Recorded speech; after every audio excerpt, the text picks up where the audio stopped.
Epístola del apóstol San Pablo a los Romanos, Biblia católica, traducción de Félix Torres Amat. Comenzamos. Advertencia.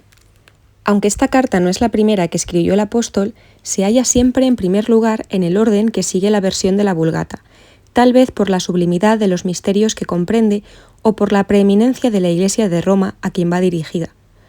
Escribióla San Pablo en Corinto el año 58 de Cristo, cuando iba a llevar a Jerusalén las limosnas que había recogido. Manifiesta a los romanos los deseos que tiene de verlos al paso que vaya a España, pero el principal objeto fue cortar toda división entre los cristianos convertidos del judaísmo y los convertidos de la gentilidad. Aquellos, siempre celosos de sus ceremonias, se gloriaban en su ley, y en que el Mesías solamente había predicado entre ellos. Los gentiles, envanecidos con sus filósofos, despreciaban a los judíos y les echaban en cara el haber rechazado al Mesías. El apóstol procuró humillarlos a todos, confunde a los gentiles haciéndoles ver la ceguedad de sus filósofos y humilla a los judíos haciéndoles ver que caían en los mismos vicios que los paganos. Quita a unos y a otros el orgullo del propio mérito y reúne a ambos pueblos en la piedra angular Jesucristo, probándoles que su salvación ni puede venirles de sus sabios ni de su ley, sino solamente de la gracia de Jesucristo. Sirvió de amanuense al apóstol un tal Tercio, y tal vez este mismo la tradujo al latín. Capítulo 1. La fe es necesaria para salvarse, porque sin ella nadie se justifica, y de la razón se abusa tanto que los preciados de sabios vienen a ser los más viciosos. 1. Comienza ahora sí el discurso de Pablo.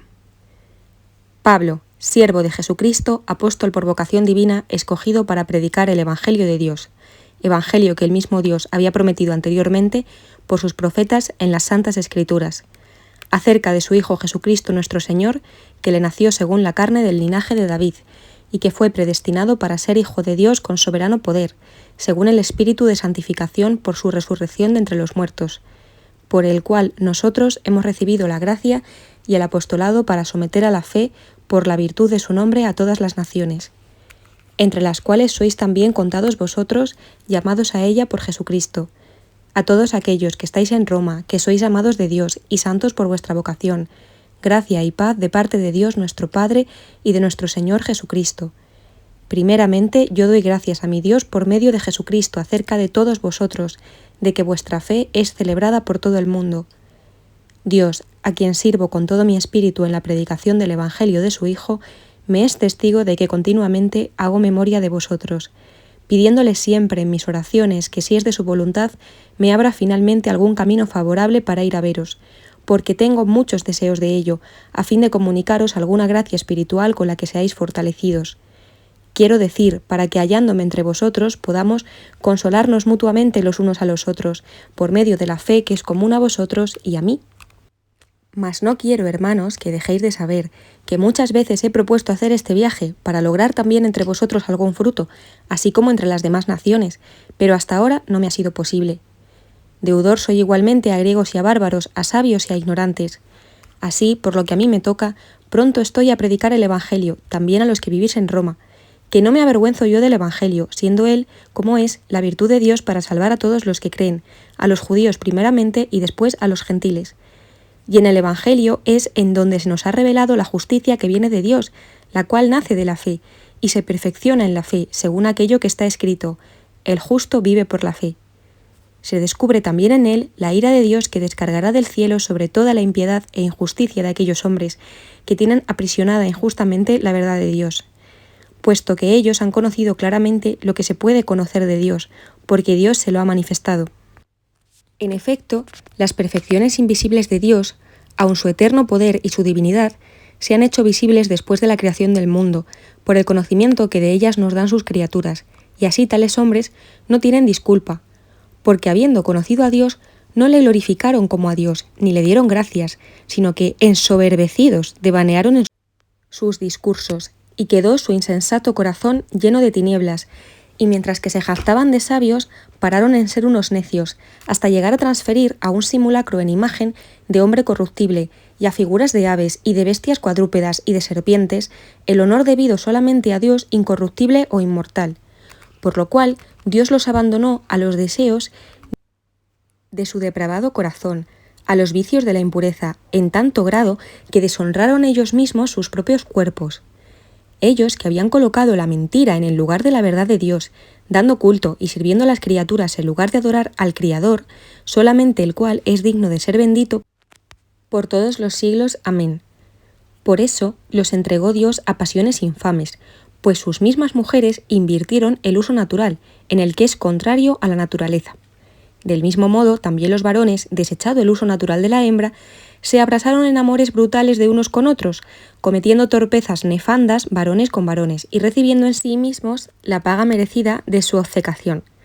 Pues como no quisieron reconocer a Dios, Dios los entregó a un réprobo sentido, de suerte que han hecho acciones indignas del hombre, quedando atestados de toda suerte de iniquidad, de malicia, de fornicación, de avaricia, de perversidad, llenos de envidia, homicidas, pendencieros, fraudulentos, malignos, chismosos, infamadores, enemigos de Dios, ultrajadores, soberbios, altaneros, inventores de vicios, desobedientes a sus padres, irracionales, desgarrados, desamorados, desleales, despiadados, los cuales, en medio de haber conocido la justicia de Dios, no echaron de ver que los que hacen tales cosas son dignos de muerte eterna, y no solo los que las hacen, sino también los que aprueban a los que las hacen. Capítulo 2. Dice el traductor: demuéstrase que los judíos son tanto y más culpables por sus malas obras que los gentiles. La verdadera circuncisión es la del espíritu, o la del entendimiento y de la voluntad. Comienza el texto de Pablo.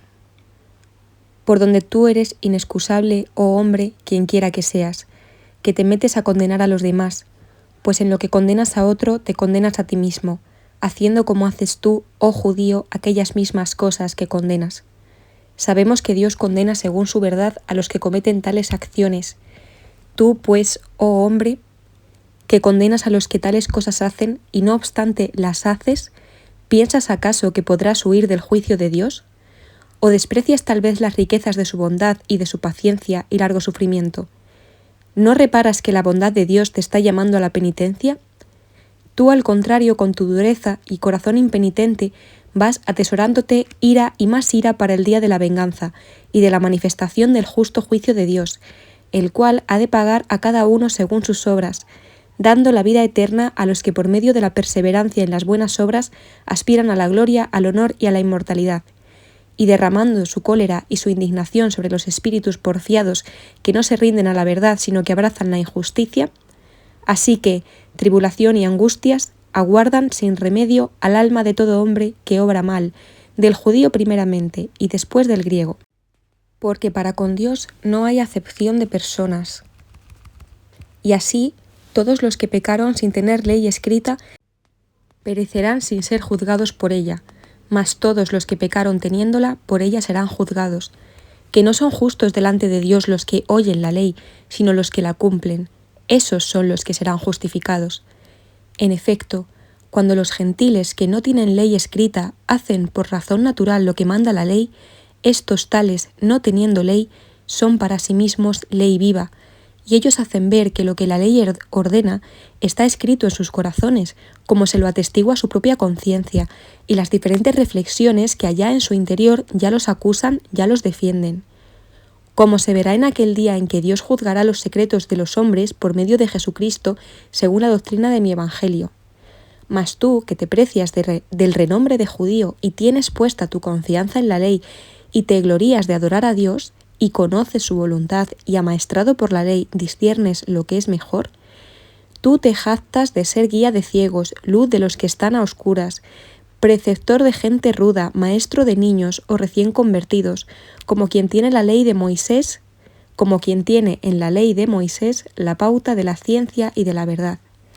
Y no obstante, tú que instruyes al otro, no te instruyes a ti mismo.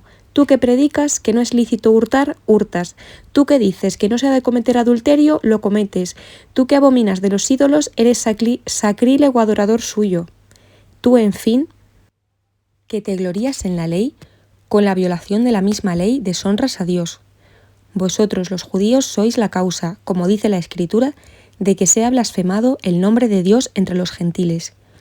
Por lo demás, la circuncisión sirve si observas la ley, pero si eres prevaricador de la ley, por más que estés circuncidado, vienes a ser delante de Dios como un hombre incircunciso. Al contrario, si un incircunciso guarda los preceptos de la ley por ventura sin estar circuncidado, ¿no será reputado por circunciso? Y el que por naturaleza es incircunciso o gentil y guarda exactamente la ley, ¿no te condenará a ti que teniendo la letra de la ley y la circuncisión eres prevaricador de la ley? Porque no está en lo exterior el ser judío, ni es la verdadera circuncisión la que se hace en la carne, sino que el verdadero judío es aquel que lo es en su interior, así como la verdadera circuncisión es la del corazón, que se hace según el Espíritu y no según la letra de la ley, y este verdadero judío recibe su alabanza no de los hombres, sino de Dios. Capítulo 3. ¿En qué tienen la preferencia los judíos sobre los gentiles? Unos y otros están sujetos al yugo del pecado. No es la ley, sino la fe en Jesucristo la que los libra de él. Pero la fe no destruye la ley, sino que la perfecciona. Comenzamos con el texto de Pablo. ¿Cuál es, pues, me diréis, la ventaja de los judíos sobre los gentiles? ¿O qué utilidad se saca en ser del pueblo circuncidado? La ventaja de los judíos es grande de todos modos, y principalmente porque a ellos les fueron confiados los oráculos de Dios. Porque, en fin, si algunos de ellos no han creído, ¿su infidelidad frustrará por ventura la fidelidad de Dios? Sin duda que no. Siendo Dios como es, veraz y mentiroso todo hombre, según aquello que David dijo a Dios, a fin de que tú seas reconocido fiel en tus palabras y salgas vencedor en los juicios que de ti se hacen. Mas, si nuestra injusticia o iniquidad hace resaltar la justicia de Dios, ¿qué diremos? ¿No será Dios, hablo a lo humano, injusto en castigarnos? Nada menos, porque si así fuese, ¿cómo sería Dios el juez del mundo? Pero si la fidelidad o verdad de Dios añadirá alguno, con ocasión de mi infidelidad o malicia se ha manifestado más gloriosa, ¿por qué razón todavía soy yo condenado como pecador? ¿Y por qué, como con una insigne calumnia esparcen algunos que nosotros decimos, no hemos de hacer nosotros un mal a fin de que de él resulte un bien? Los que dicen esto son justamente condenados. ¿Diremos, pues, que somos los judíos más dignos que los gentiles? No, por cierto, pues ya hemos demostrado que así judíos como gentiles todos están sujetos al pecado, según aquello que dice la Escritura. No hay uno que sea justo, no hay quien sea cuerdo, no hay quien busque a Dios. Todos se descarriaron, todos se inutilizaron, no hay quien obre bien, no hay siquiera uno. Su garganta es un sepulcro abierto, se han servido de sus lenguas para urdir enredos. Dentro de sus labios tienen veneno de áspides, su boca está llena de maldición y de amargura. Son sus pies ligeros para ir a derramar sangre, todos sus pasos se dirigen a oprimir y a hacer infelices a los demás, porque la senda de la paz nunca la conocieron, ni tienen el temor de Dios ante sus ojos. Empero sabemos que cuantas cosas dice la ley, todas las dirige a los que profesan la ley, a fin de que toda boca enmudezca y todo el mundo, así judíos como gentiles, se reconozca reo delante de Dios, supuesto que delante de él ningún hombre será justificado por solas las obras de la ley, porque por la ley se nos ha dado el conocimiento del pecado. Cuando ahora la justicia que da Dios sin la ley se nos ha hecho patente, según está atestiguada por la ley y los profetas. Y esta justicia que da Dios por la fe en Jesucristo es para todos y sobre todos los que creen en Él, pues no hay distinción alguna entre judío y gentil, pues todos pecaron y tienen necesidad de la gloria o gracia de Dios, siendo justificados gratuitamente por la gracia del mismo, en virtud de la redención que todos tienen en Jesucristo, a quien Dios propuso para ser la víctima de propiciación en virtud de su sangre por medio de la fe, a fin de demostrar la justicia que da Él mismo, perdonando los pecados pasados, soportados por Dios, con tanta paciencia, con el fin, digo, de manifestar su justicia en el tiempo presente, por donde se vea como Él es justo en sí mismo y que justifica al que tiene la fe de Jesucristo. Ahora pues, ¿dónde está, oh judío, el motivo de gloriarte? Queda excluido. ¿Por qué ley? ¿Por la de las obras? No, sino por la ley de la fe. Así que concluimos ser justificado el hombre por la fe viva sin las obras de la ley. Porque, en fin, ¿es acaso Dios de los judíos solamente? ¿No es también Dios de los gentiles? Sí, por cierto, de los gentiles también. porque uno es realmente el Dios que justifica por medio de la fe a los circuncidados y que con la misma fe justifica a los no circuncidados. Luego nosotros, dirá alguno, ¿destruimos la ley de Moisés por la fe en Jesucristo? No hay tal, antes bien, confirmamos la ley. Capítulo 4. Con el ejemplo de Abraham prueba el apóstol que Dios justifica al pecador no en fuerza de obras o virtudes humanas, sino de pura gracia por la fe que le infunde. Comenzamos. ¿Qué ventaja, pues, diremos haber logrado a Abraham Padre nuestro según la carne? Ciertamente que si Abraham fuese justificado por las obras exteriores, él tiene de qué gloriarse, mas no para con Dios. Porque, ¿qué es lo que dice la Escritura? Creyó Abraham a Dios, lo cual le fue imputado a justicia. Pues al que trabaja, el salario no se le cuenta como una gracia, sino como deuda. Al contrario, cuando a alguno, sin hacer las obras exteriores o de la ley, con creer en aquel que justifica al impío, se le reputa su fe por justicia, es este un don gratuito según el beneplácito de la gracia de Dios. En ese sentido, David llama bienaventurado al hombre a quien Dios imputa la justicia sin mérito de las obras, diciendo: Bienaventurados aquellos cuyas maldades son perdonadas y cuyos pecados están borrados. Dichoso el hombre a quien Dios no imputó culpa. ¿Y esta dicha es sólo para los circuncisos? ¿No es también para los incircuncisos? Acabamos de decir que la fe se reputó a Abraham por justicia. ¿Y cuándo se le reputó? ¿Después que fue circuncidado o antes de serlo? Claro está que no cuando fue circuncidado, sino antes. Y así él recibió la marca o divisa de la circuncisión como un sello o señal de la justicia que había adquirido por la fe cuando era aún incircunciso, para que fuese padre de todos los que creen sin estar circuncidados, a quienes se les reputase también la fe por justicia. Como asimismo padre de los circuncidados, de aquellos digo, que no solamente han recibido la circuncisión, sino que siguen también las huellas de la fe que tenía nuestro padre Abraham, siendo aún incircunciso. Y así no fue en virtud de la ley, sino en virtud de la justicia de la fe, la promesa hecha a Abraham o a su posteridad de tener al mundo por herencia suya, porque si solos los que pertenecen a la ley de Moisés son los herederos, inútil fue la fe y queda sin efecto la promesa de Dios, porque la ley produce o manifiesta la cólera de Dios contra sus transgresores, en lugar de que allá donde no hay ley, no hay tampoco violación de la ley. La fe, pues, es por la cual nosotros somos herederos, a fin de que lo seamos por gracia, y permanezca firme la promesa para todos los hijos de Abraham, no solamente para los que han recibido la ley, sino también para aquellos que siguen la fe de Abraham, que es el padre de todos. Según lo que está escrito, téngote constituido padre de muchas gentes, y que lo es delante de Dios, a quien ha creído, el cual da vida a los muertos, y llama o da ser a las cosas que no son, del mismo modo que conserva las que son. Así, habiendo esperado contra toda esperanza, él creyó que vendría a ser padre de muchas naciones, según se le había dicho, innumerable será tu descendencia. Y no desfalleció en la fe, ni atendió a su propio cuerpo ya desvirtuado, siendo ya de casi 100 años, ni a que estaba extinguida en Sara la virtud de concebir. No dudó él, ni tuvo la menor desconfianza de la promesa de Dios, antes se fortaleció en la fe, dando a Dios la gloria, plenamente persuadido de que todo cuanto Dios tiene prometido es poderoso también para cumplirlo. Por eso el creer le fue reputado por justicia, pero el habérsele reputado por justicia no está escrito solo para él, sino también para nosotros, a quienes se ha de reputar igualmente a justicia el creer en aquel que resucitó de entre los muertos, Jesucristo nuestro Señor, el cual fue entregado a la muerte por nuestros pecados y resucitó para nuestra justificación. Capítulo 5. Excelencias de la justificación por la fe de Jesucristo, cuya gracia sobreabundante no como quiera quita los males del pecado, sino que nos colma de bienes inmensos. Comenzamos.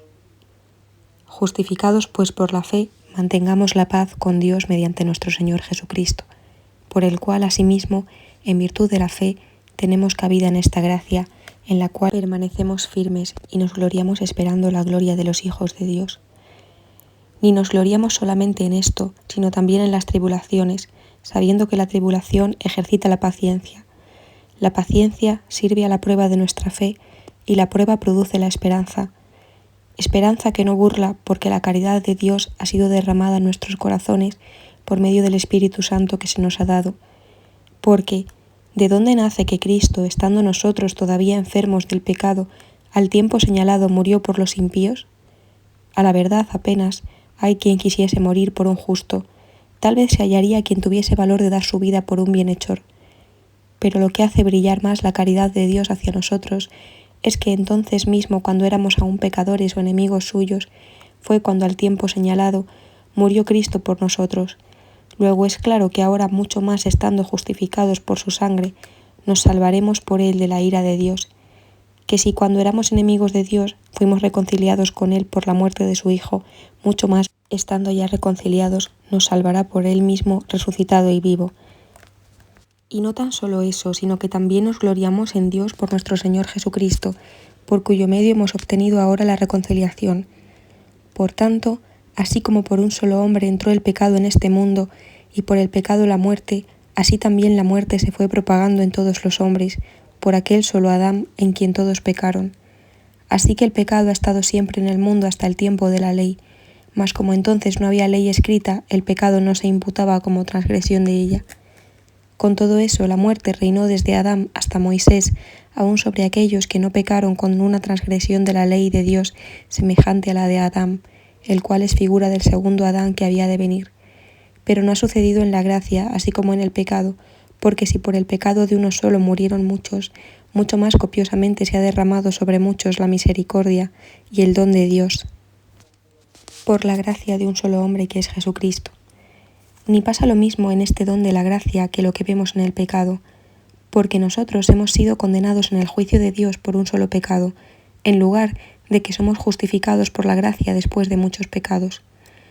Con que, si por el pecado de uno solo ha reinado la muerte, por un solo hombre que es Adán, mucho más los que reciben la abundancia de la gracia y de los dones y de la justicia reinarán en la vida por un solo hombre que es Jesucristo. En conclusión, así como el delito de uno solo atrajo la condenación de muerte a todos los hombres, así también la justicia de uno solo ha merecido a todos los hombres la justificación que da vida al alma. Pues a la manera que por la desobediencia de un solo hombre fueron muchos constituidos pecadores, así también por la obediencia de uno solo serán muchos constituidos justos. Es verdad que sobrevino la ley y con ella se aumentó el pecado por haber sido desobedecida, pero cuanto más abundó el pecado, tanto más ha sobreabundado la gracia, a fin de que al modo que reinó el pecado para dar la muerte, así también reine la gracia en virtud de la justicia para dar la vida eterna por Jesucristo nuestro Señor.